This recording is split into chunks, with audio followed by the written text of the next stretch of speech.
I'm very Seattle today, Dan. Yeah. Repping Starbucks. Is it cloudy? It's cloudy at the midseason point for some of these baseball teams all across MLB, my friend. And Oh! we're gonna Sorry. talk about our predictions for the 2024 MLB season right here, right now, because welcome to Covering Our Bases. From Mets to Mariners, coffee and all, we break down baseball's biggest highlights and headlines with unique context from every MLB team's perspective. We cover our bases and we aim to educate, entertain, and engage the average baseball fan who just doesn't have the time to follow the other 29 teams around Major League Baseball. Expect the fun storylines, patterns, predictions, and pageantry to be especially center stage today and present at all times. He's NL Dan, I'm AL Warren, and Dan, it's crazy to see after all of how the American League looked dominant in the early portion of the season, that they're only a couple games now above the National League and Interleague play, right? Just a game above. I have to ask Dan, is the NL full of bad teams or just surprisingly equally matched teams above the two really bad tankers, right? Above Miami and Colorado. It just seems like the National League has a lot of could-be's. When do these pretenders start falling off? Go for it, Dan. Give me your take. Yeah, great question, Warren. And there is a lot of parity in the National League.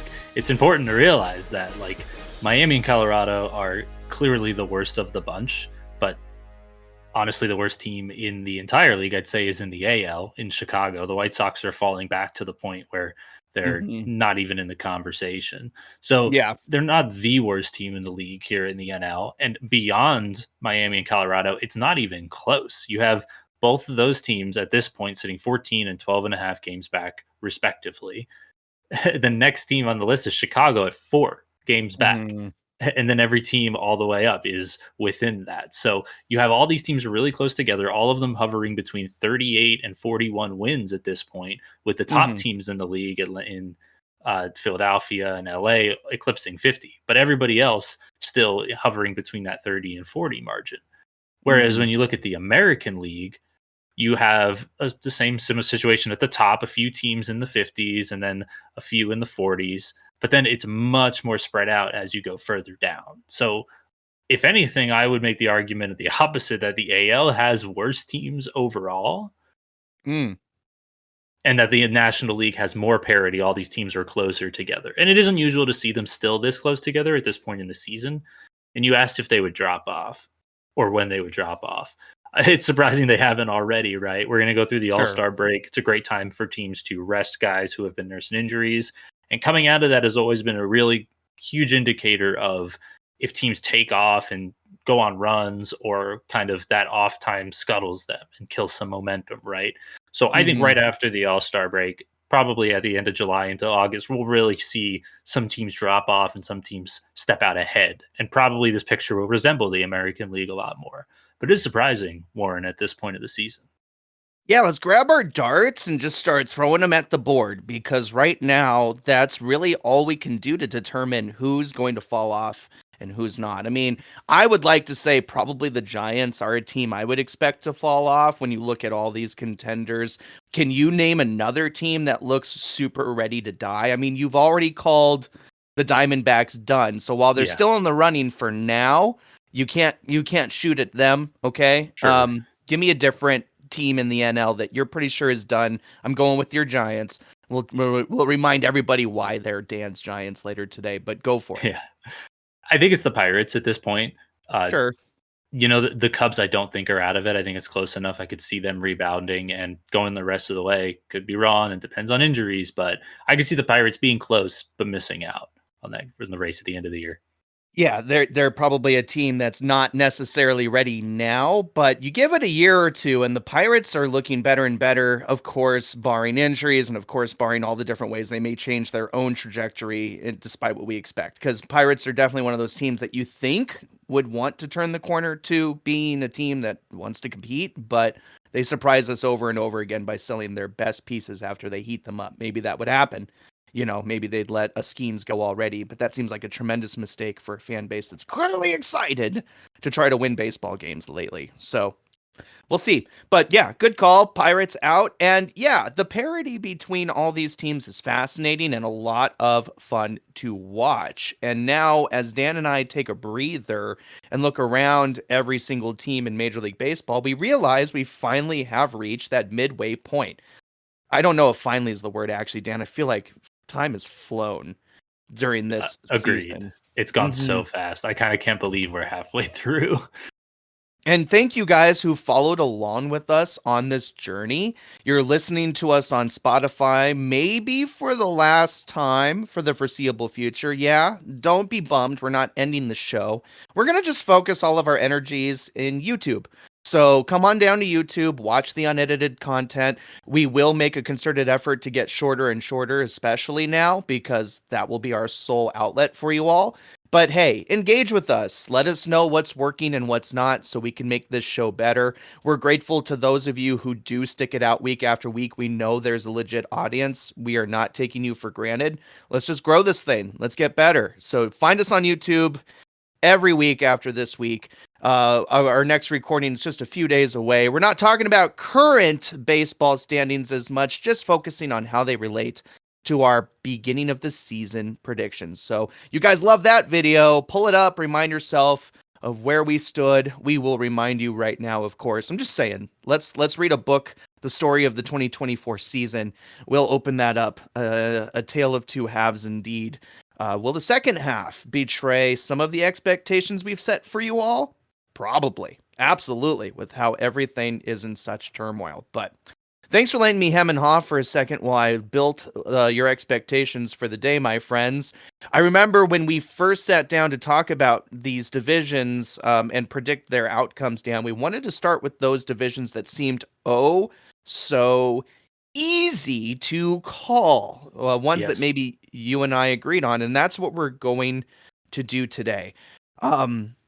We're going to start with the American League East, and yes, it seems as if we were on the money, though it's been a super fun tug of war between Baltimore and New York in the American League East.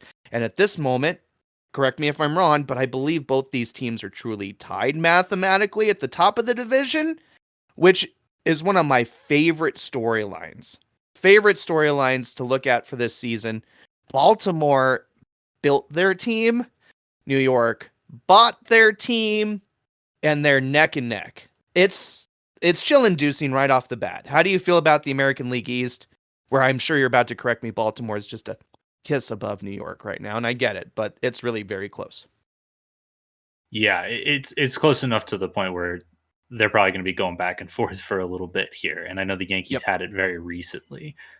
Yeah, wherein I called Baltimore at the start of the year is pretty confident in them. I'll say I knew the Yankees would obviously keep it close, but I'm probably surprised at how close this race is. Exactly what you said. Baltimore's kind of doing what we expected. The Yankees, however, have kind of persevered through injuries. And it's kind of ironic, Warren, because I think we talked about before the season started how injuries were already hitting the Yankees. I think both of us soured on them just because of that. It didn't slow them down at all. And to be this close to Baltimore, and now they're going to be getting healthy, hopefully pretty soon, then you can only imagine where this race could go at the end of the year. I mean, I'm still confident in my pick. I don't know about you, but it could still go either way. Well, I think we've talked about it and behind the scenes a little bit, how New York is not as high quality a team with certain pieces on the shelf. Like the depth isn't quite there. The leadership at times can be really shrewd and intelligent with the decisions they make, but there's also times when they've made some notable blunders in their basic strategizing. You want me to pull up an example? I won't. I'm just putting it as an aggregate from these conversations, and y'all can find your own evidence. I'm just going to drink my Starbucks. Anyways, I feel as if New York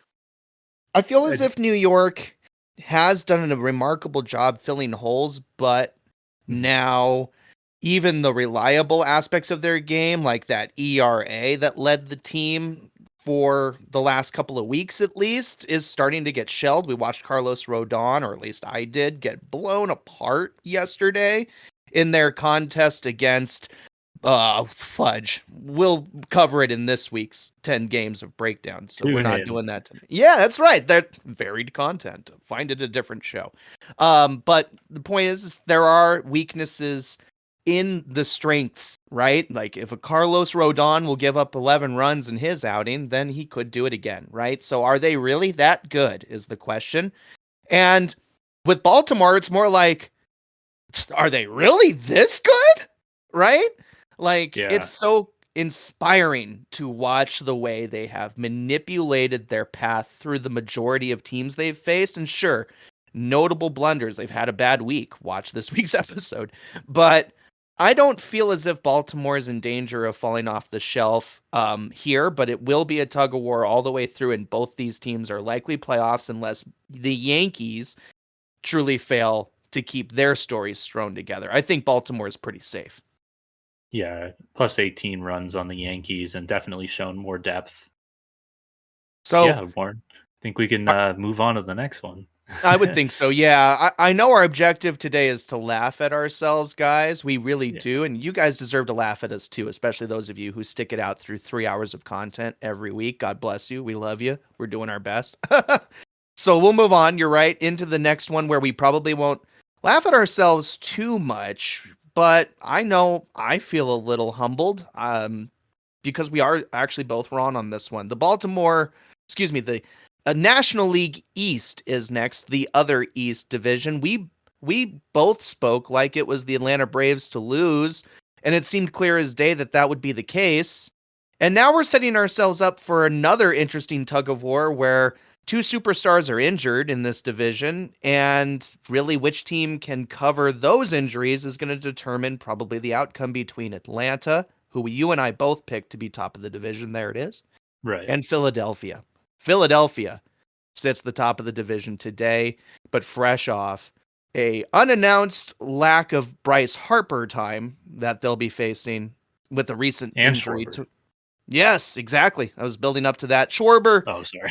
Schwarber's an impact player on MLB The Show. Don't get me wrong. He slugs 10 homers in the first 20 games for my Seattle Mariners on MLB 2023. But in this context, we're more concerned about Harper for these Phillies, but Schwarber is a loss. Okay, guys, I know I rambled a lot. Point is, all right, Dan and I both thought Atlanta was going to run away with this division. Philadelphia's on top right now. Both teams suffering injuries. How do you feel, Dan? I definitely overestimated Atlanta. We've seen them be pretty thin throughout the whole year. Offense was hot right at the start of the season and has cooled off and not gotten better. And they've dealt with their own fair share of injuries, like you mentioned. Philly was the inverse. They were cold to start the year, and they've only gotten hotter and maintained themselves with this great streak. And like you mentioned, we'll kind of see that they did have Trey Turner go down, but this is a bigger test that they're going to have to get through without Schwarber and Harper. And we'll see how they respond. I mean, overall, though, I did not expect them to be up by 9 games on Atlanta. And I still am not ready to say this is Philly's division because Atlanta's good enough that, hey, man, they could make some moves before the deadline and come back. We've seen them do it before, right? And injuries could be catastrophic. These are two really strong pitching staffs as well, which has kind of carried this. Just overall and all around great teams. We knew they'd be competitive, but yeah, Warren, I didn't expect it to be quite like this. So I still am going to stick by my pick going to the second half of the year, but much less confident on this one. Should have given Philly more credit. What were we thinking? Well, you need to talk about both teams wanting to pick up the phone and race to those power-hitting, consistent outfielders left in the league to grab, right? These two teams need to be the dominoes that fall first for those talents, right? Because the injuries are real, and these two teams want to beat the other bad. And I think Philadelphia needs to try to race to the Wards or the Geloffs or the Rookers out there now. And if Geloff isn't an outfielder, I'll admit that I might have not thought about that. But anyway, point is, get your bats now, both these teams. Expect them to move first because their race is the most important at the moment with the injuries they're facing. So a lot can happen between them very, very quickly. I was predicting a few weeks ago that Atlanta was in the pressure cooker for trades, and now it just seems feverish. Like somebody needs to make a move. We're all waiting for it, at least to those of us who are expecting someone to try to stand out as the clear favorite here. Because you're right, Atlanta can catch up with them, but they're going to need more help offensively than just what we're seeing from Ozuna. Really seems to be the guy. And yeah, okay, fine. Got it. Jared Kelenic is hitting for this team, especially base hits and especially just playing good. Fine. I agree. Kelenic matured into a decent player for Atlanta. I didn't want him to be a decent player for Seattle anyway. So those of you who are texting and tweeting me about that, I don't care. Okay? Kelenic can be decent in Atlanta. At least he's not in your division, Warren. He's decent in our division. And he was our draft pick. So how do you think we feel? He's starting for them too. I mean, insane the level of expectation they've thrown on him, and he's handled it well. And I will say, good job bringing your Mets back into this segment. I mean, you guys are surging right now, coming off an incredible couple of weeks. One game back. Boom! You're suddenly one of those teams we can't write off in the National League, though it looked like it was going to be that way just a few short weeks ago, God. So you guys and even those Nationals, right? Can they make a conversation of the division? Maybe not. But they're not going to lay down and be free wins, at least not at this moment in our projections. So we both picked Atlanta. We are both wrong for now. Can they do enough to vary the offense and get back into the race? Who's going to make those trades first? National League East is not decided. And watch out for those teams you don't expect, because Nationals and Mets are playing good baseball or good enough to be in this conversation. Cool. Well, we'll get some laughers pretty soon. But when we did continue on to our next division in our predictions episode, Dan, we chose that, well, the National League West seemed pretty easy to call. And you immediately pointed out what we were all thinking, that the Los Angeles Dodgers deserved to run away with the division mentally. Right.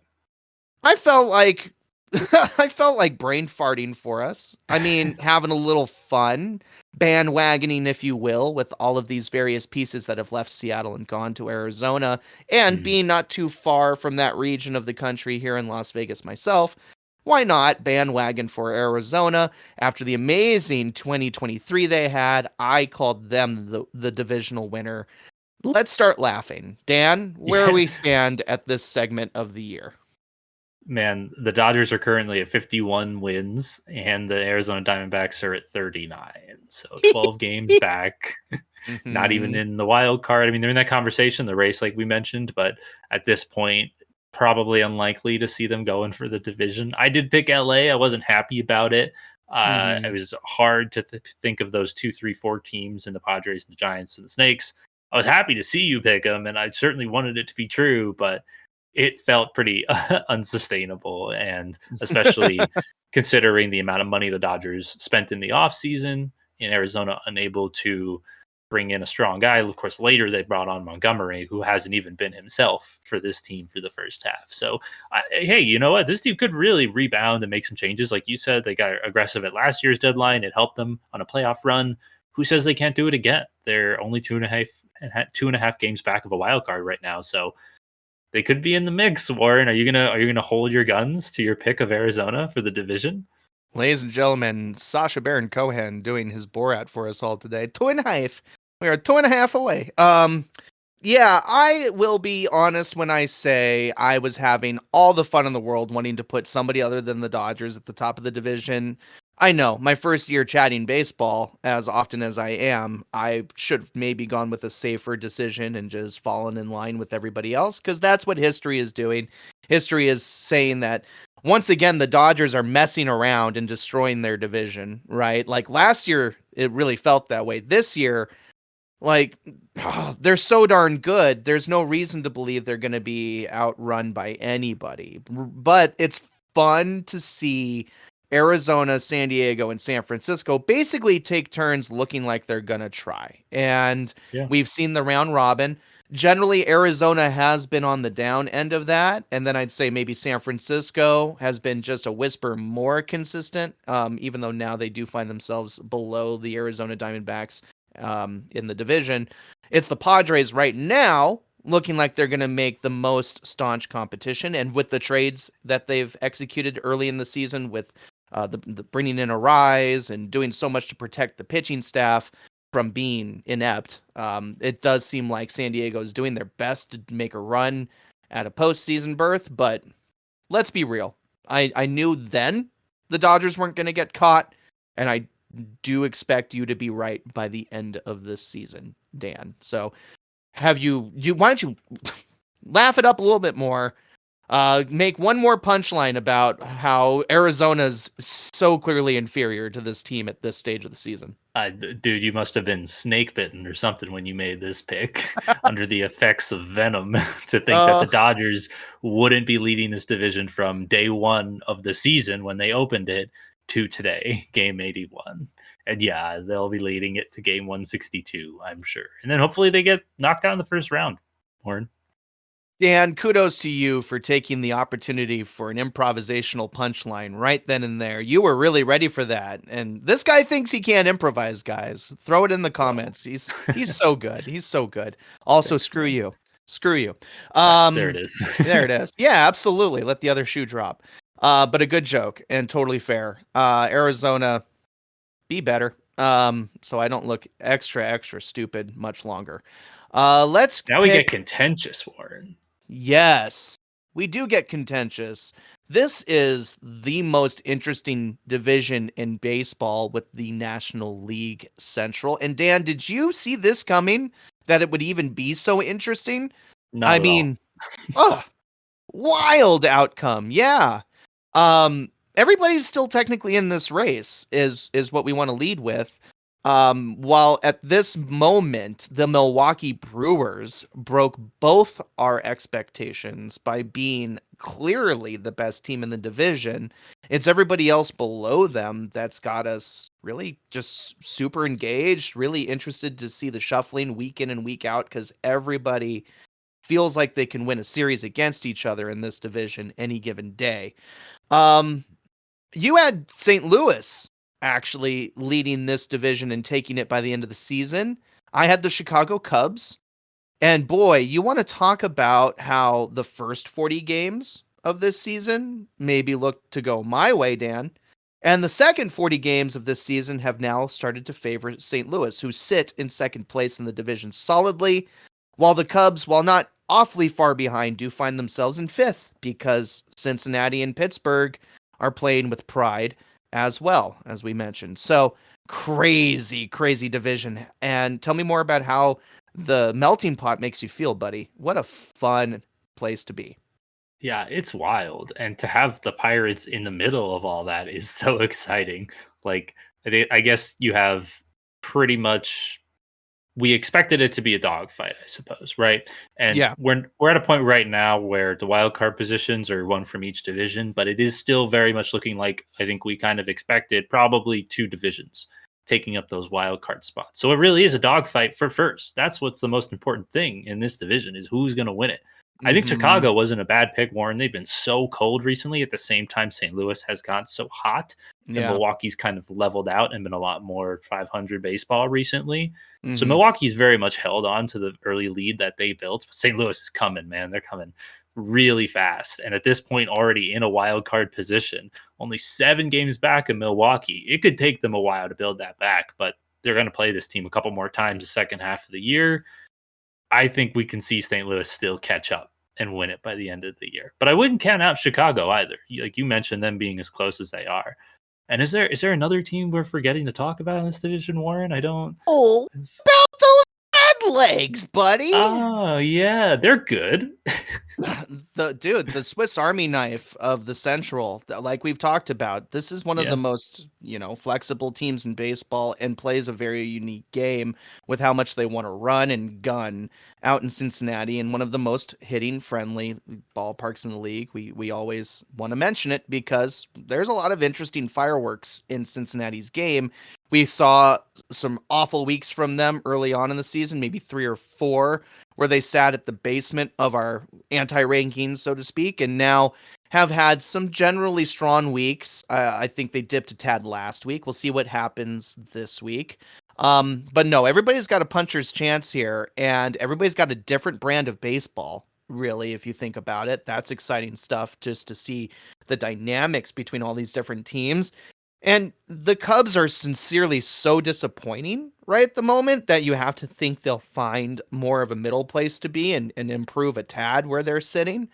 A dogfight for second will emerge, right, between St. Louis and I still feel Chicago, but it could also be Cincinnati. Yeah, anything can happen. That's what we're saying, guys. This is the hardest division in baseball to call. We're having such a good time. You guys let us know down in the comments right now which of these teams is, well, going to win, and just try not to think Milwaukee. We know that they've been a pleasant surprise for all of us who hasn't loved their incredible offense that has well overachieved the expectations of kind of a deflating pitching situation. Like, we keep waiting for the pitching to bury this team, Dan, and it still hasn't happened. The offense has been inspiring. What's been your favorite aspect of the game? Bryce Terrain's flawless base stealing, Churio's rookie year to remember, Rhys Hoskins jumping into the MLB fold again and proving why he's an impact player, or is it Willy Adames' quiet consistency? Is it Wilson Contreras' ability to lead the offense almost at whim while still being one of the finest catchers in the National League? I mean, I'll shut up now, Dan. Which one is it? Man, of all of those, for me, Hoskins is such a huge get. And at the few moments where this team's gone cold, when Yelich was hurt, when Contreras was out, it was like Adames, like you said, but also Hoskins proving himself. I remember when the Phillies let him go, I was so confused. I get it. Harper has to play first, but I just didn't understand it. And he has proven everybody that a year off did not slow him down.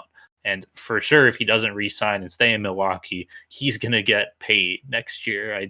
I heard that the Yankees need a first baseman. But Oh, fudge. Milwaukee has done a great job maintaining their start to the year. I will say, Warren, the only other team besides Milwaukee that has a positive run differential in this division is Cincinnati. So, and technically they're behind Pittsburgh and St. Louis in the standings. So you're right. It's very much up in the air and still anybody's game. I'm going to hold my pick to St. Louis, but I wouldn't be surprised to see Milwaukee just manage to sneak into the playoffs like we've seen them do the last few years. Let's just talk about how each team has such a compelling fan base right at the moment. I mean, Milwaukee's playing with house money, so of course they're super happy. Pittsburgh's buzzing over the call up of Skeens and the fact that their rotation gives them a chance to win in a lot of baseball scenarios, unless they choose to young stop. Team. Amen. Yeah, this is exciting stuff in Pittsburgh land if they choose to, again, invest. Cincinnati is so offensively interesting, but also on the pitching side, like, you want to talk about a pitching staff that can really determine the outcome of a team season. Like this, Cincinnati's been interestingly better in that area, but not consistent enough to be like climbing these standings. So maybe they strengthen that at the trade deadline and everything changes there too. And the fans have reason to be excited. You still have some of the most interesting players on the youthful end in the league. Another young team, right? And I don't think they've really benefited from Matt McLean yet, even, right? Yeah. Haven't seen him. So you don't know the final form of this team, really. And that's Right. reason to be excited. And Chicago Cubs will always have a fan base that loves their team and will always have, a desire to be better. I have a close Chicago buddy who's about to give up on this year. He's been texting me like, what's with our bullpen? Frowny face. Where'd our offense go? Frowny face. They're going to get hot again. They are. It's going to happen. They have to. And Council coaches that way, right? Right. He manages that way. He plays the long game. So it's so fun to watch him angry, though. And I guess the last fan base is that St. Louis fan base. They took a year off from being competitive to say goodbye to Adam Wainwright and Yadier Molina and Albert Pujols. Like, there's a lot of great legends who've left, and now the new era of St. Louis baseball is earning the trust of its fan base right here, right now, and the swell is there. And I'm stoked about the National League Central. Every matchup between them matters, and it feels like must-watch baseball. So enjoy that division as we start to descend into the end of the year. And I'm glad we gave it more time because it's the most interesting one for sure. I'm going to let us move on into the American League Central, if you don't mind. The other Central Division is equally fascinating, and on paper, we had the hardest time calling this one as the season gave way and began. I had this strange feeling at the 11th hour to switch my plucky choice. I get to use it this week. It's not in the notes. Yeah. I chose my plucky choice to be Cleveland instead of Detroit right at the last second. You were going Dan, back and forth for a while beforehand. Like, we started the recording and I was like, do you know? And you were like, nope. I was like, okay. yeah, no, it was going to be the 1-2 punch of Jose Ramirez and Steven Kwan literally outweighing at the last minute my faith in the young bats of Riley Green and Kobe Keith, and I think he's a pitcher though. I'm sorry, let me be quiet. Point is, I just didn't have the faith in Detroit that I wanted to, and it's turned out to be a bit rewarding. Now you had Kansas City, who had bought so much in the preseason, had done so much to change the face of what we look at, and had its Last own place last year. amazing, right? And really their 1-2 punch of Witt and Salvador Perez looked like they could perhaps make it happen. And the returning of some of their role players like Pasquantino, Melendez, etc. This looked good. Dan, how are we doing? Where's everybody sitting? Well, the Guardians are leading the way so far, so your gut was right up to this point, Warren. They've taken a comfortable lead over Kansas City. So we're actually come out looking pretty good here, man. It's kind of surprising. Wow. But you're right. This division is still pretty close. And going forward, as of now, the Guardians have a 6-game lead over Kansas City. The next closest is the Tigers, and they are 8 games back. So pretty large gaps there. I think we are going to see the Guardians and the Royals tussle this out. Oh, I'm sorry. I totally skipped over. I forgot they existed. I'm putting my hand up because we did it in the preseason predictions. We disrespected the divisional winners from last year. Let's just point out that the Minnesota Twins they belong here. They're here, Dan. They're in this division. You're right. They're still here. And while Minnesota is definitely like a feast or famine kind of team right now, like the feast has had its presence. You remember your midseason sausage, buddy? Oh, so yeah. I think no one's had a win streak like that. No, Minnesota's was pretty darn impressive. I'd say Cincinnati did have its own like run a couple of weeks ago, but yeah, that's been one of the most impressive teams and win streaks of the season so far.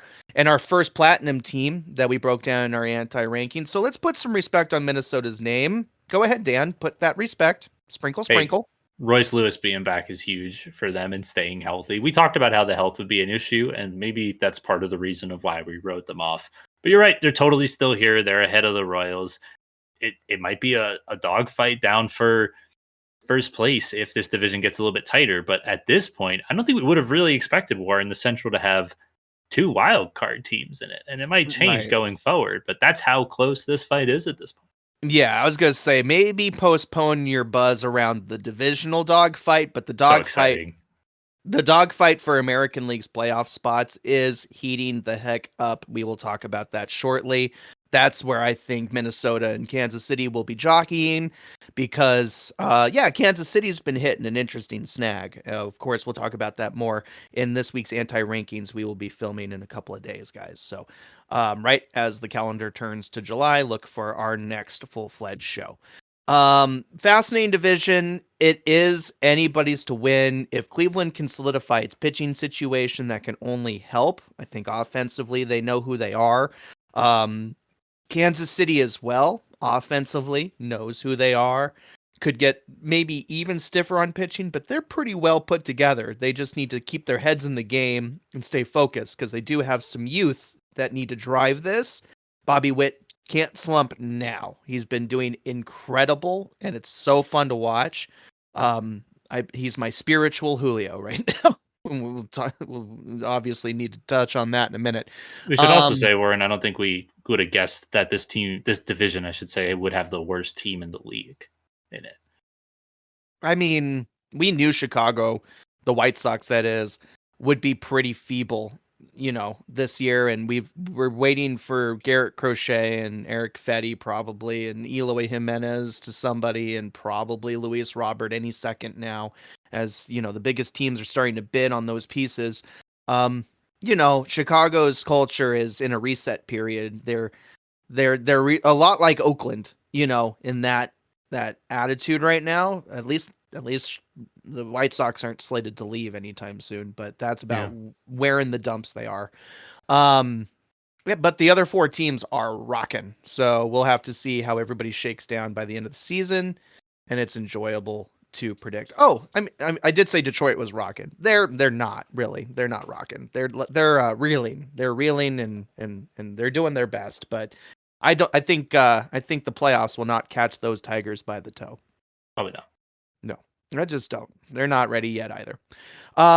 Now, divisional breakdowns continue as we look back in time and remember that the American League West did cap off the divisional ideas. So we'll take it right here, right now, and I'll say, I, like a good fan who was shooting his shot in his first opportunity to tell an audience what he feels about baseball, I was a good fan, and I stuck to my team, those Seattle Mariners, to surge past both Texas teams and finally win this division after solidifying themselves with one of the best pitching staffs in baseball by reputation, and an offense that seemed like it could do enough. I felt like, honestly, not the most painful pick that I could have made. Dan, you expected Houston to also lose ground in this division at long last, but you did think the world champion Texas Rangers were going to be the team to do it. And I'll let you tell us where everybody sits here at the midway point, because, as we predicted, the Astros are coming. Yeah, Seattle is in first place, but the Astros are only 3.5 games back, and Texas 7 games back at this point. So it's still relatively close, but I definitely thought Texas would resemble that team we saw go on their postseason run and win the World Series last year. But a combination of injuries and some pitching depth that they thought would pan out hasn't really panned out, to the point where Texas is really betting strongly on having a strong second half. They have half of a whole rotation coming in. They have several of their better players getting healthy. They need to surge past Houston and Seattle, or at least one of them, if they want to stay in the conversation. But as far as winning this division, I think it's going to be insurmountable for Texas. And it is a dogfight between Seattle and Houston at this point. And I'll give you credit, Warren. I didn't really think Seattle would take a lead like they have. But hey, man, right now, Seattle has won 55% of their games. Okay, we're exceeding expectations by organizational standards. 4.5 games up. I'm sorry, but with how quickly the 10-game lead we had last time you and I spoke on covering our bases, like how quickly that lead has evaporated, I will take every game we have left of that lead. So it's 4.5, not 3.5. Thank you. But yeah, I mean, I spent several weeks experiencing sheer terror while Houston's fledgling run was growing, and then I took a week off of being fearful just to toot Seattle's horn, and I blinked, and here we are. We're here. They came back. Yeah. Barely stayed in front of Houston. It's expected, because Houston's been so bad. You have to expect them to look like who they are in so many people's minds. What bothers me the most is just the disrespect for what Seattle has done. I mean, I look at the writers in this league, and there is no team more overlooked or ready to be knocked off a pedestal than the Mariners. I'm blown away, because like every article is not about what Seattle has done. It's about the expectation of how they'll fail. It's just amazing. Well, so I didn't realize that, but I would like to think Please have a take. You guys have a chance to rewrite the script like this year, because you're right. Like the expectation is for the Rangers and the Astros to have strong second halves and for the Mariners to fall on their face. And if that doesn't happen and the Mariners win the division, you're going to change expectations for people going forward. And that's exactly what Seattle needs. I'm totally with you. We need to tight grip, but the thing is, we've been a team that's mentally weak enough that when we try to squeeze too tight, we completely let everything go. So I don't like that storyline. And offensively, things need a facelift in such a major way. And what hurts me is that a lot of these guys on the younger side, like a Dom Canzone or a Luke Raley, like I want to see them grow with this team and I want to see them succeed eventually. But if you're calling spade a spade, guys like Mitch Haniger, who've historically done things for our franchise, and, well, Jorge Polanco, who's just been this year's Colton Wong, those are the two guys that need to go. Those veterans we brought in expecting them to give us the stability offensively that we need.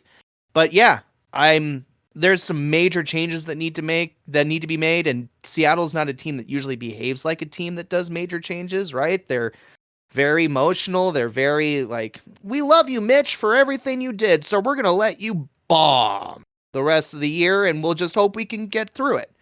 Like, that's kind of how we think, and we can't anymore. We really want to win this year. At least the fan base does, and I know from listening to guys like Cal and JP Crawford and, really just the captains of this team, like, they want to win too. So everybody was saying weeks ago how like Seattle has to capitalize on the terrible start that the Texas teams have had and make the moves they need to truly grip this division. Will it happen is what this fan has to ask, and I don't know. It's you have to hope we're ready to make moves, but I just don't know. And meanwhile, Houston is remembering who they are. Of course. Well, the offense never really forgot, right, Warren? It's just the pitching that's been kind of abysmal for Houston. 3 true starting pitchers at this point. Like bullpen days and calling up prospects. It's actually kind of amazing that they are at 500 at this point of the season. I think with the offense being as potent as it has been, would have expected more. And Seattle's going to have to win more than 55% to hold on to this dude. The one thing, and I agree with you. We need to buck the trend of who we're viewed as, and it's a big ask if you think about it, because Houston's playing all of a sudden like they're viewed as, and we need to level up. Again, it's a great storyline if we could pull it off. If it's a disappointment at this point, I know, if we miss the playoffs this year, we're going to be in a bit of an identity crisis after everything we've set ourselves up with. So I hope we do what we need to do, but I just don't know how that looks like. So of course I'm nervous, but I hope it starts with getting rid of Jorge Polanco and probably Mitch Haniger. I just can't predict that. Anyway, I'm glad you stuck to your guns at the start of the year, dude. It's a good pick. Thanks. Well, that's nice of you. You're just my best buddy, and you don't want me to feel bad about my team all the time, but it's easy to. I didn't pick my team. And hey, maybe you should have, but I know on paper you had good reasons not to, and it's fun to watch the Mets bucking that trend. So before we do move away from the American Least, I'm being a tad disrespectful to the Texas Rangers, and I do want to speak for a second that they're in the position that I feel Seattle was last year, where they are third in the division, and while they have a puncher's chance, they need to run and run hard. I can see them being one of the better teams to miss the playoffs at this stage because of the hole they dug themselves, and they're banking on a lot of the health that they're getting back being consistent and sticking, right? But some of these guys are Max Scherzer and Jacob deGrom, and there's a lot of younger bodies in their lineup that could be fragile when they return too. Josh Young, Evan Carter, they're not necessarily going to be enough to make it all work together. So good luck, Texas, in trying to win back the opportunity to defend your title, because you are truly on the ropes and it's looking scary. But maybe you'll be a wild card. And that takes us perfectly into the next segment of our predictions. We did break down both conferences' wild cards, all 3 of them. And this is where our results can get even more interesting, Dan. Where do you want to start? Yeah, well, we've kind of talked about most of the teams at this point, so we don't have to spend too much time rehashing it. But I think we should Yep. start in the National League, Warren, because it was a little bit more interesting. And we should start with how I made the worst prediction of our entire podcast here. Well, maybe the second worst. We'll get to the worst later. But Okay. I had the Diamondbacks, I had the Phillies, and I had the Giants. Currently, none of those teams are in wild card positions. One of them is leading the division in the Phillies, to be fair. But yeah, the Giants and Snakes are 2.5 games back and 3.5 games back, respectively. At this point, I thought Cincinnati would be in the conversation. They are in the conversation, but I disregarded a lot of teams here. The Padres mainly, and my own Mets, unfortunately. So pretty awful picks on my part, War. Aw, laugh at Dan, laugh at Dan, laugh at Dan. Come on. It's okay. I think it's understandable to want to take this huge melting pot of National League contenders and of them pluck one of these random teams to be at the forefront, especially when we were both drinking enough of the Kool-Aid in Arizona to believe they were going to be somebody this year. I don't blame you for having that pick. So yeah, I know you're probably just laughing at yourself for the Giants. Yeah. As an organization, I mean, as an organization, they're just a team I don't want to root for. I love watching Oracle Park on TV, but that's like I don't know. I've soured on them after the Brandon Belt scenario. I've soured on them after the Brandon Crawford scenario, and I've soured on them after the JD Davis scenario. Like they just show that, corporate decisions matter more than player respect, in my humble opinion. So it's just hard to want to root for them. They've shown flashes and honestly commemorable flexibility. Like a lot of these young guys who've been filling gaps for them here and there, like your Matoses or your Lucianos, like they are finding guys who are producing that you wouldn't expect just to keep them afloat. Is it sustainable is highly, highly unlikely, though. So, yeah, we could chuckle at you for the Giants a little bit, but they are still one of those teams that aren't Miami and aren't Colorado. So they're not totally laughable yet, but maybe by the end of the season, they will be one of those teams that just weren't ready from the go to be in contention. So I'm going easy on you a little bit, buddy. My National League choices were the Dodgers because I had to pick the Diamondbacks to win the division. And of course, that's just a laugh out loud moment. So have a chuckle at that. I also had the Phillies in a wild card position, not a divisional lead. So we both can at least hang our hat on knowing that the Phillies were good enough. And then the Padres were my preferred California team to impress in the National League standings. And right now, at this second, they are. Right on. But boy, do they look like one of the most untrustable, right? Untrustable types of contenders at this second. So they really need to continue to try to prove that the strength in their legs is solidifying. And they benefit from Luis Arias, as we mentioned earlier, being on this team now instead of with those Miami Marlins who are truly in the basement and gone in our consideration. So, you have to think if he does what he's been doing for teams he's been a part of the last couple of years, maybe the Padres really will strengthen those legs enough. What do you think? Do they have a chance, or will you be laughing at me in a few weeks too? I think so, man. I mean, they're there right now. All three of your picks are in the playoffs, and that's more than I could say. And yeah, I could see it shaking out in a similar fashion. In fact, if Atlanta does catch Philadelphia and San Diego stays in a similar spot, then that's two of your teams that are in it. So pretty good picks on your part, and definitely, I think that we're safe to say of these teams that we've talked about, LA, Philly, San Diego, definitely going to be in the conversation. But as of the wild card right now, we're looking at Atlanta, San Diego, and St. Louis. I'd have St. Louis winning the division, so hopefully they won't be there. But if they don't win the division, I can't see them still being in the wild card chase. So hopefully it's my Mets jumping into that position, but we'll see. Yeah, the Mets are making a run at this second, but that's why we're doing mid-season predict or standings and reads here. There's a lot that can happen still, especially in the National League, it feels like. So, very fun stuff. And yeah, I'm kind of proud of our picks, man. I feel like we're not nearly as dumb as I feared we'd be, but I'm Captain Optimism, and well, I guess you're more self-deprecating than I expected.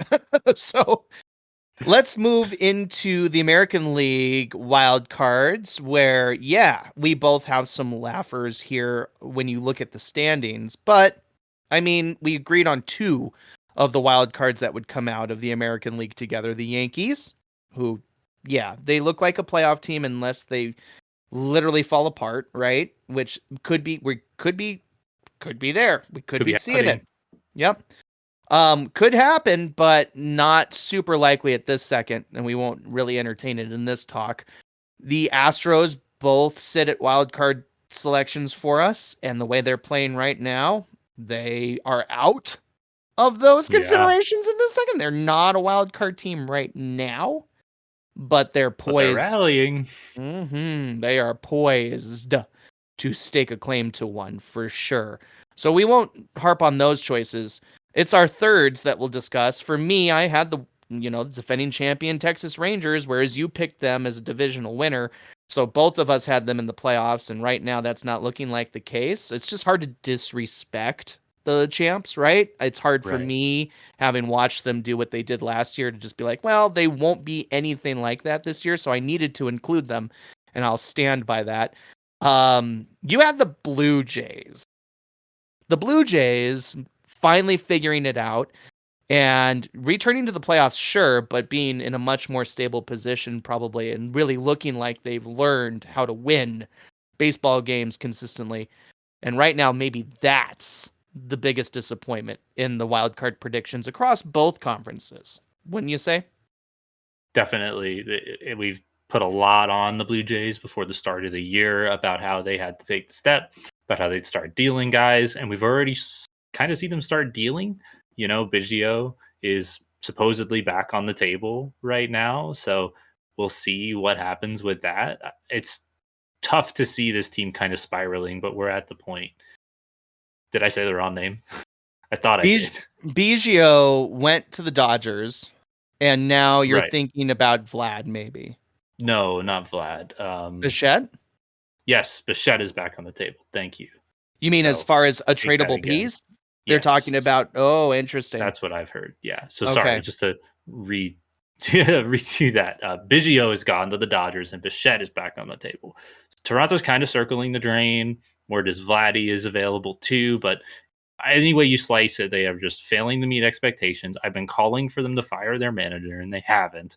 So even though they're technically a half game ahead of the Rangers in the wild card conversation, definitely don't expect them to improve more. And I think you're right with the Texas pick.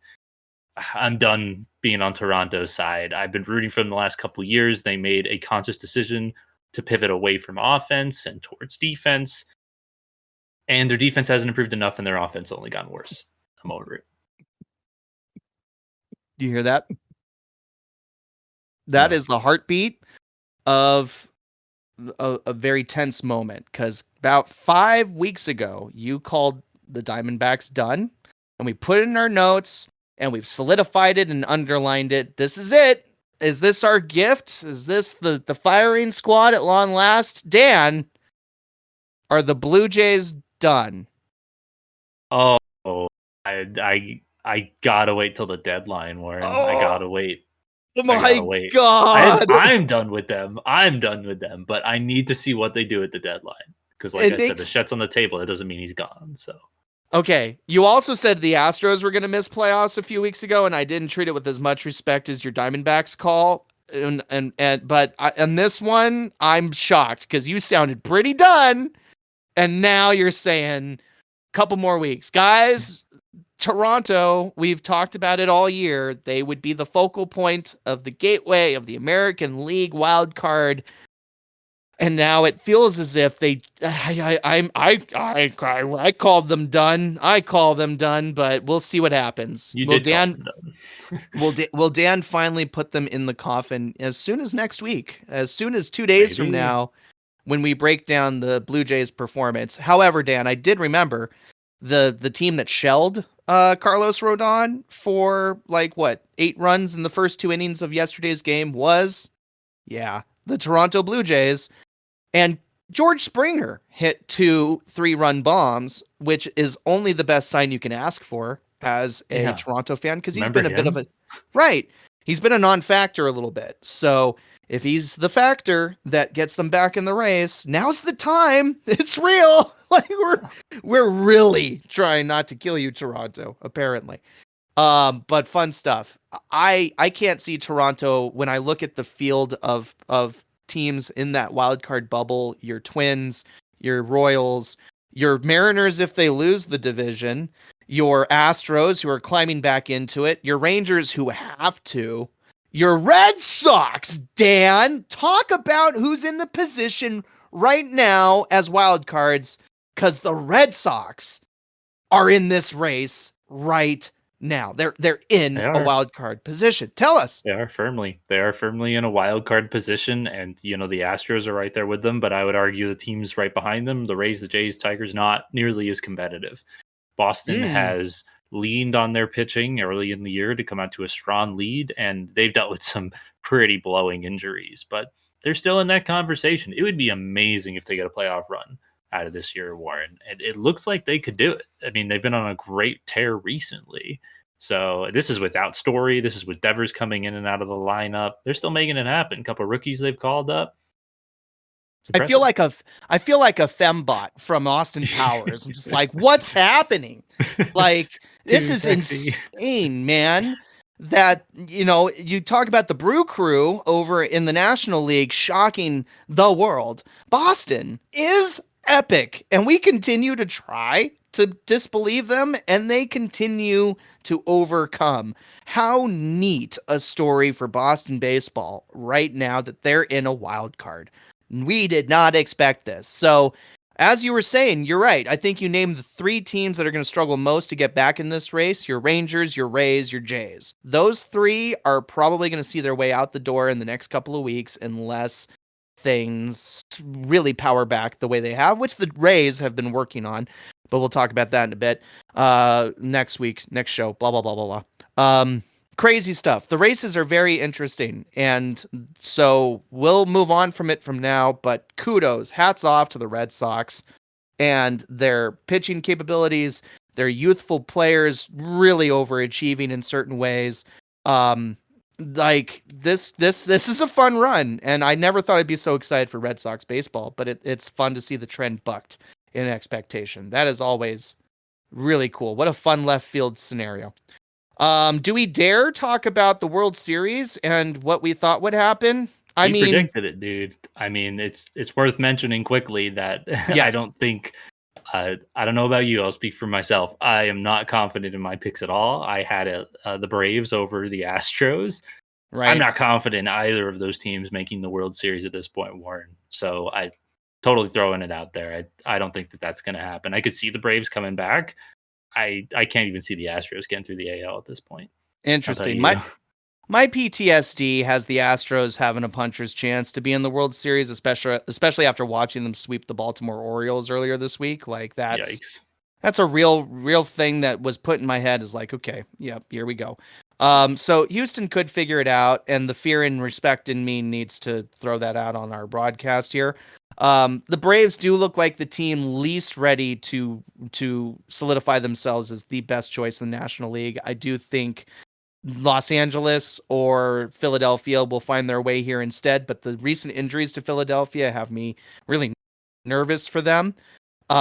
Especially after everything they've done. Maybe Milwaukee could surprise us immensely and sneak into this if they can outgun a Los Angeles team. The question is, more importantly, can they outpitch? But yeah, I mean, the Dodgers at this point are probably, like the majority. I think the Dodgers will make it. Yeah. Warren. You do or don't? I'm sorry. I don't. I still I didn't pick them at the start of the year because I wasn't confident in their pitching, and it's been better than I thought, but still I am not confident enough to say that they'll go on a long run. I still think the Dodgers are thinking about next year. Wow. Well, and they could. They're also aware that they're not in their final form. But unlike Cincinnati, who wants to capitalize on an opportunity to overachieve, Los Angeles just wants to pick the right time to dominate. So maybe they will wait one more year, which would really open the door for Philadelphia. So you have a point. I guess if push comes to shove, my true prediction should get some scrutiny. Atlanta, I said, would be the National League team, and then Seattle was in this race. This is where my bandwagoning probably did go too far, and I was a little too unreasonable. But hey, whatever. Seattle in 6, I said. Listen, Seattle can pitch their way through any playoff series. So if we get into the playoffs and we are healthy on the mound, which I know right even now is in scrutiny with Wu continuing to be such a problem in that area. The thing is we can pitch our way out of most series. However, the offense needs to be more reliable. So no, I don't think we're a World Series team in all reasonableness with the offense we have. I don't. But you know, they could also just be a really good pitchers, you know, outcome away from being like your Mets, who went to the playoffs and the World Series purely with pitching and then disappointed us all. So the point is like, it is possible to be the pitching team we are and get into the dance, the big dance.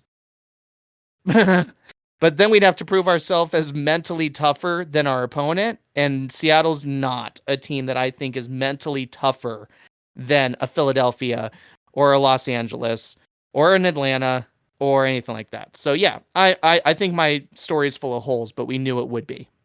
We knew it would be. What do you think, man? Yeah. Is there any outside chance you could see Seattle Mariner baseball in early November?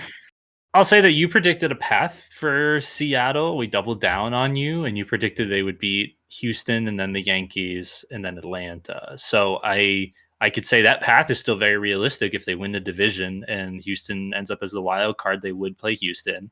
They probably end up playing New York if they won their round. And then if Atlanta advanced, like, I could totally see it going down that way. So it's possible. Listen, I'm not going to throw too much ice on you yet. It's possible. We still got time. We could both be right. We could both be completely wrong. But at this point, I think we're both lacking a little bit of confidence from where we were at the start of the year, and that's fair. And that's fair. And I'm sure we can have a chuckle at it. But, you know, you're right. Everything is possible even still, and we can give ourselves at least a pat on the back for that. MVP races are certainly interesting compared to what we expected. Yeah. Go ahead, Dan. Tell us your ALs and NLs. Yeah, so for me, I had Bobby Witt Jr. in the AL and Cody Bellinger in the NL. And I don't think it's likely for either of them, especially Bellinger's not had the kind of year we expected him to. Bobby Witt has. The trouble is he's playing in the same league as Juan Soto and Aaron Judge, and I'm not sure that he'll get the credit that he probably deserves. But I'm still going to pull in for Witt Jr. Who knows? Maybe he'll go unworldly in the second half. Hey, man, the team is motivated and in a good position and playing with some sense of identity. So I would certainly expect Bobby Witt Jr. to be a part of that. And, you know, I was going to say, don't forget guys like Jose Ramirez in that list of potential American League MVPs because of what Cleveland's been able to do. And, you know, I would swing by Seattle and throw out maybe a Logan Gilbert as my favorite pitcher in that group, but maybe I'm a little premature because we'll talk about Gilbert in a minute anyway. My pick was Warren. You were pretty confident in your picks, I think. Oh yeah, this is where we all get to laugh at Warren for sure. My American League MVP, of course, I picked Julio Rodriguez. You know, that center fielder who plays in Seattle, who lit the world on fire with back-to-back home run derby performances that you know were so unprecedented for a young freshman and sophomore, but his third year has been just an anomaly of suckitude, you know.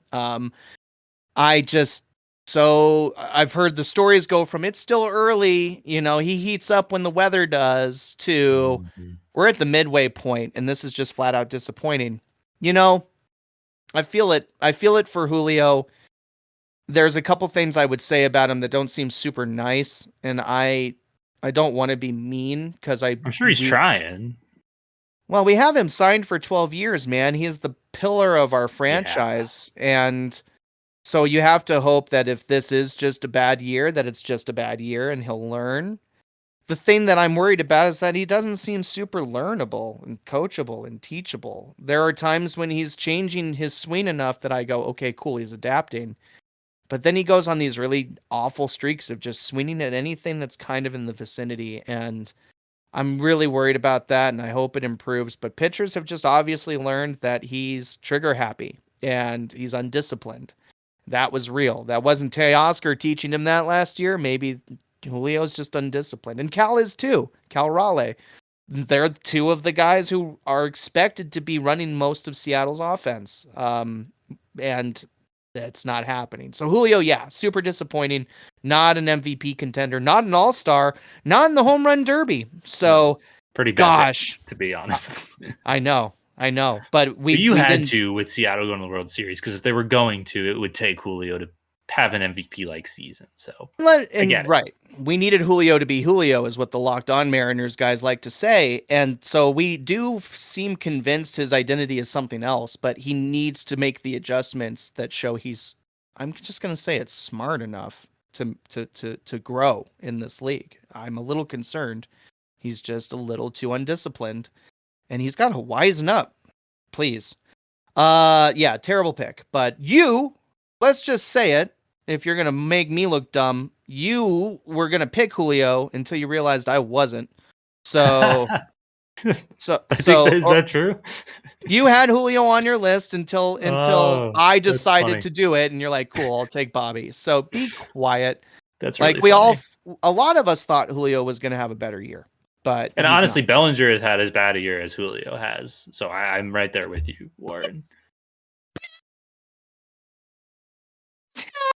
Guys, yeah, if you didn't catch that, I picked Ronald Acuna to be the National League MVP. Talk about the two stars, by the way, Julio and Ronald, who got off to the worst power performance starts of any MVP candidates you can ask for. And while Julio's stuck, you could say Ronald's literally got hobbled off the field because he's injured and we won't see him again this year. So, yeah. Might be a worse pick than your first one, Warren. Right. I took a lot of time to hem and haw about Julio, but let's be real. Ronald's just as bad. So I clearly don't understand yet how to predict the best players in baseball. So that's where my credibility is clearly in year one of discussing the sport. So thank you everybody for being patient with those terrible choices. But who'd have thought? I mean, obviously at the beginning of the season, neither of them seemed that absurd. Well, that's and we baseball. Could say like it's like the National League is almost certainly going to be Ohtani, right? Like I don't even think there's any question at this point. I mean, I think every year Ohtani's in the league, he'll have a shot at winning MVP. And yeah, we'll just leave it there. The batting tiles is similarly silly sort of suggestion on who would win, at least in most cases. And Dan, you're coming out smelling a little bit better here too. You had the American League winner of the batting tile to go to Corey Seager, Corey Seager, who plays, of course, for the Rangers. He was close last year. Do you want to talk about where he sits at the moment? Yeah, man. I mean, you just a second because I wasn't ready to, but I will. I will be. What I'll do for you is point out that Royce Lewis was my choice, and Royce Lewis immediately got injured. Like literally the first day of the season, he hit a home run and then got hurt. And he recently came back, and as you put it yourself in our last show, he is making a run at the batting title in the American League. Not sure how true at this very second he stands on that pedestal of contenders, but I will pull that up in the meantime, just like you are for your own choice. How does Corey Seager I don't think compare? Royce is eligible yet just because of at-bats. I think you're probably right as far as average, but I think just because of at-bats, he's not eligible. But I think as far as the conversation is concerned, and by the time we get to that second half of the season, for sure, he'll be in the conversation. Insert the Dumb and Dumber meme. So you're saying there's a chance? There's a chance. So good luck, Royce, and working your way back into it with enough at-bats. But yeah, injuries hit you. I should have known. Silly Warren. That was not a I will choice. say, Warren, that my Corey Seager's currently has a 257 batting average, which is Okay. pretty low for him and not really in contention for a batting title. So he did start off the year pretty strong. So I was confident in that pick, but he has fallen by the wayside pretty dramatically, unfortunately. And you've got pretty much my MVP pick, Bobby Witt Jr., kind of leading the way for the American League. I was just about to ask. Yep, which is good boating for you, my friend. And if Kansas City powers their way into the postseason, it's probably largely going to be because of Bobby Witt Jr. So you've got a lot of air beneath the wings of your idea still. For the National League, you picked Luis Arias, who at the time was playing for the Marlins, and now is playing for the Padres, who are surging. And we just mentioned it's largely in part to Luis Arias being kind of the glue guy with the bat in his hands, as he's been year in and year out for teams like Minnesota and formerly Miami in the past. So, talk to me about how you feel about your choice there. Yeah, so he got off to a slow start, so I was a little worried in Miami. But since he got to San Diego, he's picked it up. But believe it or not, Warren, he doesn't even have the highest average on San Diego. That would be Mm-hmm. Jurickson Profar, who is right behind Otani as far as the National League. And yeah, Otani is a 322 halfway through the season, which is wild. So I'm Yeah. still confident in Luis, who has a 310 at this point. So he's still Mm-hmm. right there. He is third in the National League. I still think that he can make a run and capture it. And his third in a row among multiple teams and leagues is pretty unreal. So I'm rooting for him to do it. Yeah. Definitely a player that everybody should want in their lineup, and proven year in, year out that it doesn't matter where he's playing. He sees the baseball really well and consistently. So may he pull it off? I'm rooting for him because that's kind of a rare historical feat at this point. It'd be his third team in 3 years in a row. How does that happen? And then my choice was Bryce Harper, who, as we've discussed in this chat, finally bit was bitten by the injury bug enough to come off the field. So that could sink my battleship at this stage. So I had Royce Lewis, who got hurt first, and now I've got Bryce Harper, who's getting hurt now. Cool. I guess my gut reaction is really good at picking extreme injuries in terms of timing. He does have a 303 right now, Warren. So when he comes Sure. back, he'll have opportunity to get up there. He's still in the top 6 in the National League. Like, not a bad pick. We'll see how the rest of the year goes. But I think both of our National League picks are a little bit more realistic. I will say I am pleased that Bryce Harper hasn't made me look entirely foolish up until this unfortunate and unpredictable hamstring or quadricep injury.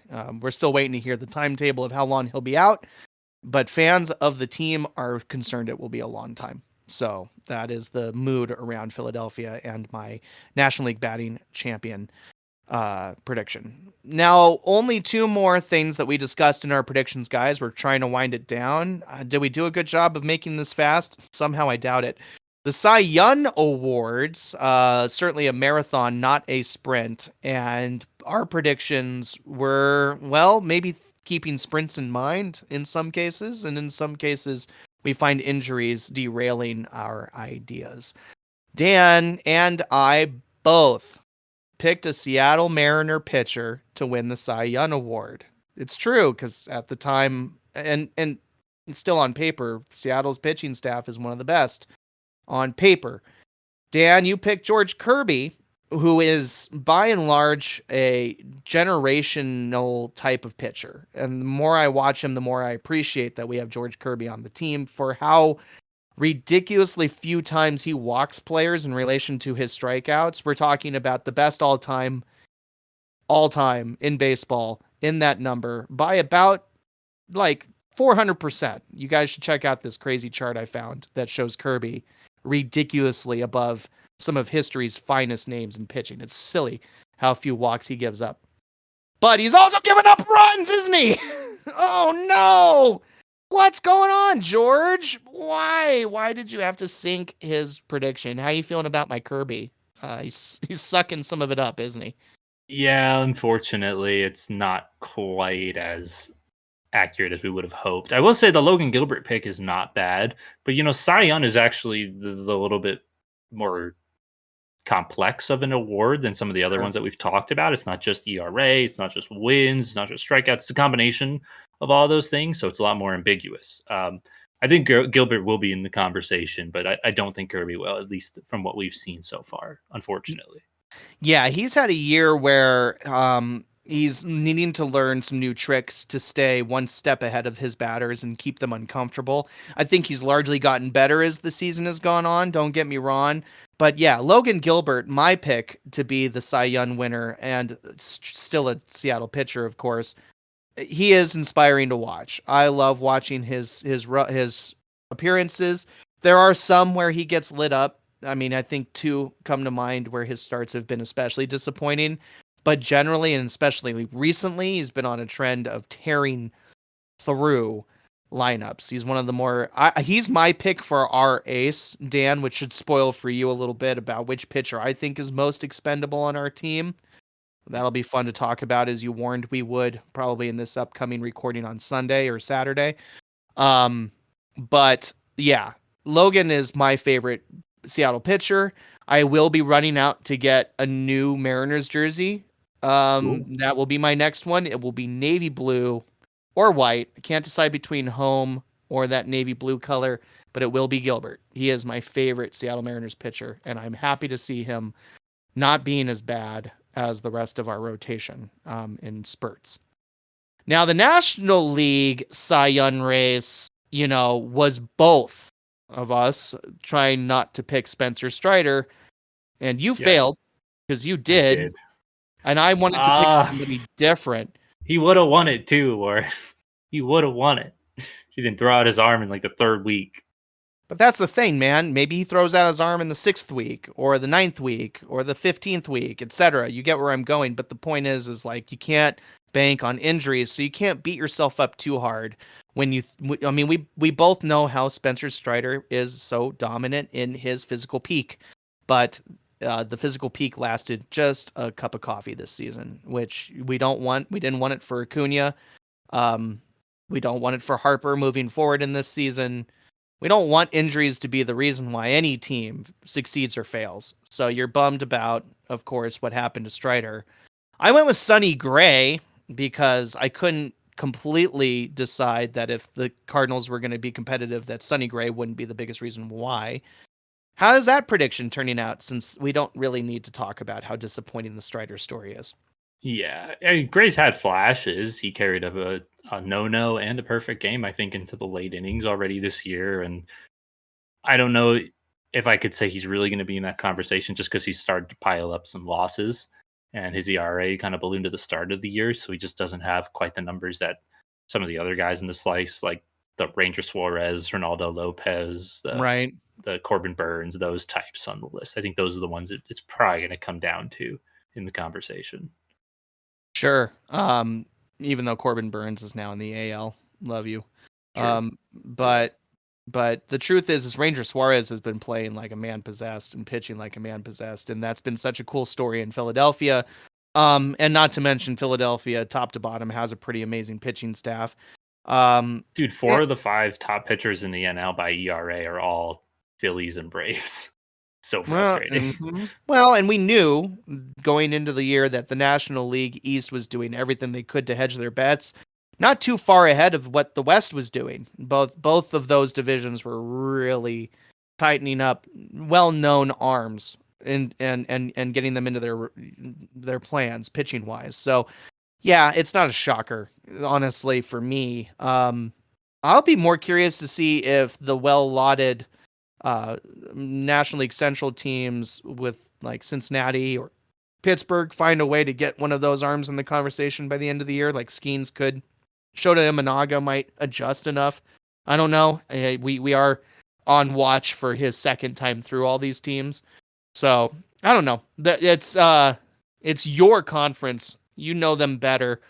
I would expect that, yeah, if Sonny Gray can't rebound, it'll probably be Ranger Suarez. I think it's Rangers to lose at this point.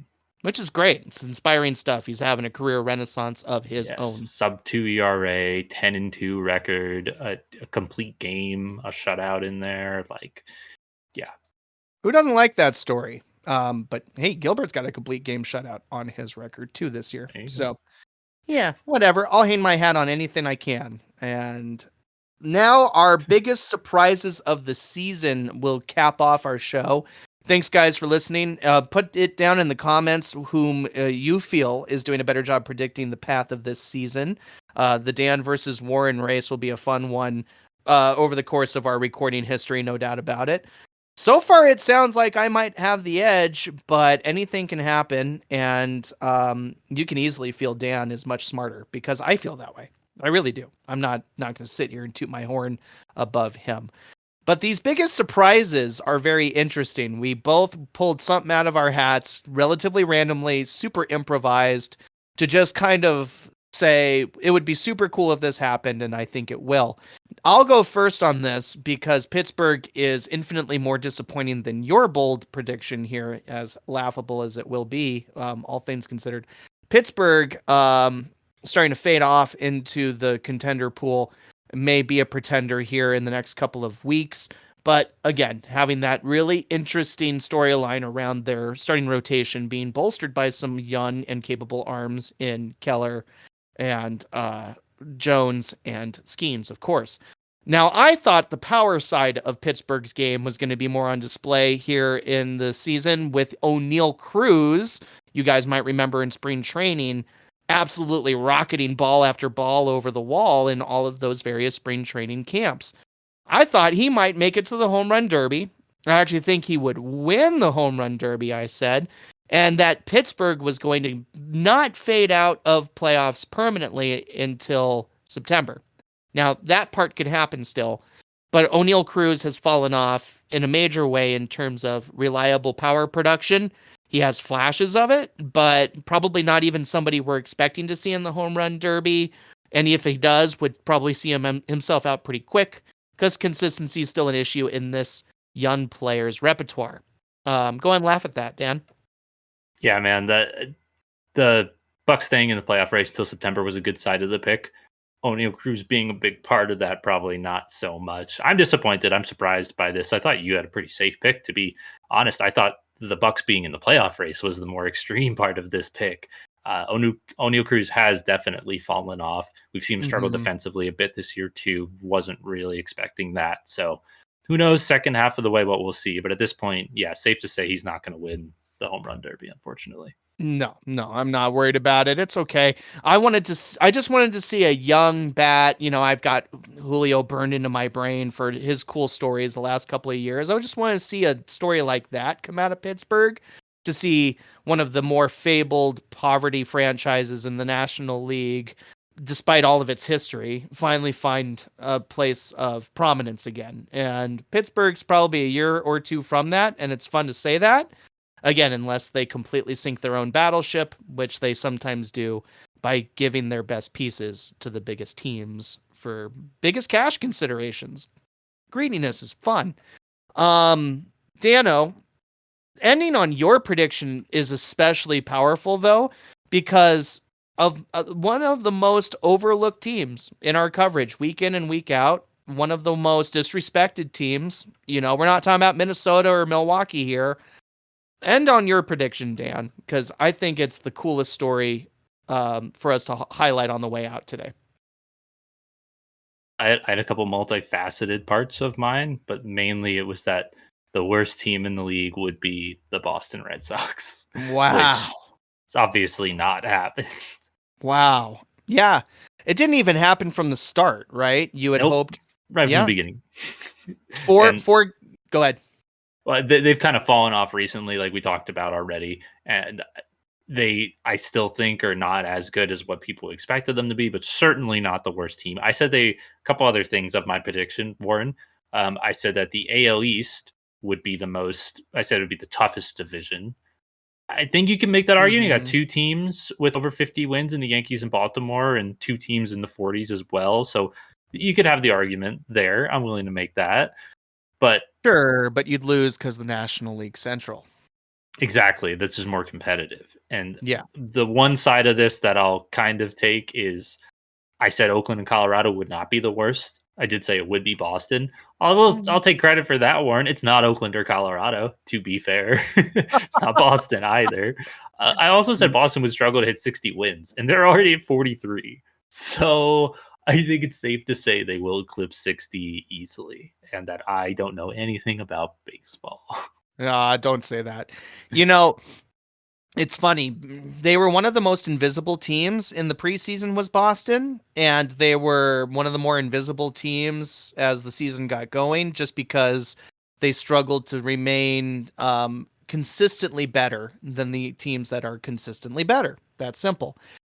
But man, it's slow and steady not winning the race for these Red Sox, and certainly keeping them infinitely far away from the basement. They are not going to catch up to Oakland, who will continue to flounder, and they will not catch up to the White Sox, who are easily the worst team potentially in baseball history at this moment.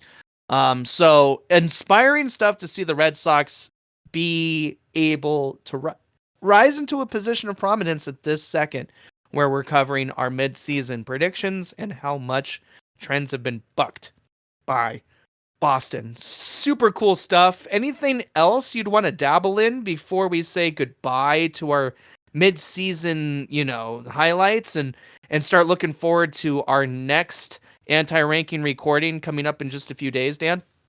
Yeah, I'm glad we got a chance to check in and kind of laugh at ourselves and see, this is baseball, right? The parody. And even now, we really still can't predict it till the end of the year. So really exciting to see what happens the second half of the year. Of course, baseball is beautiful, and it's a very interesting year. So many divisions still to be decided. So many races certainly trending in different directions week by week. As you see in our anti-rankings, names rise and fall dramatically week in and week out, and we will have that again this week. Will this be the week Seattle finally has a cruddy choice as far as the anti-rankings list? You'll have to tune in to find out. Will Dan's New York Mets continue their surge atop the rankings, being 6th just a few weeks ago and 1st last week? It's exciting stuff. Are they still that hot? You guys can follow your standings and know for yourselves, but join us, won't you, when we record our next trip around the bases coming up in just a few short days. Stick to YouTube, guys. For those of you who have been listening to Spotify, thanks so much. We really appreciate it, but find us on YouTube. That's where you're going to see our content moving forward until we get the engagement, the traction, and the understanding that you guys are loving what we're doing. So give us a like, give us a share, give us a subscribe. That's what matters right now. Please help us. We are going to keep doing this, but we want you to tell us you're on board. So thank you, guys. Until next time we cover the bases this upcoming Sunday, I'm Warren Sprague. He's Dan Harrow. And we will see you next time. Indeed, we cover those bases. Take a trip. I'm taking a trip around the bases. Either way, we love what we're doing. We'll see you guys next time.